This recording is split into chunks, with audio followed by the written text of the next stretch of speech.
হাসিনার আমলে কখনো ডিমের দাম 160 টাকা করে পড়তে দেখি নাই। যখন 160 টাকা উঠতো এক ডজন, তখন এটা মানুষ হইচই করতো। 180 টাকা উঠছে, হইচই হচ্ছে না কেন? আমি এখানে আসার সময় আমি একটা আপনার 3 হুইলারে এসেছিলাম।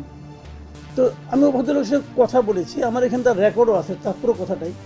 তাকে আমি জিজ্ঞাসা করছিলাম, ভাই কেমন হলো, ওই কী হইলো? সে খেপে গেছে। আমি বলছি কেন, এই যে এত বড় একটা চেঞ্জ হলো, ওইটা তো আমাদের ক্ষতি হয়েছে। আমি বলছি কেন? আমি এখন সারাদিনে যে ইনকাম করি, এটা দিয়ে আগে তো আমি চলতে পারতাম, এখন তো আমি চলতে পারতেছি না।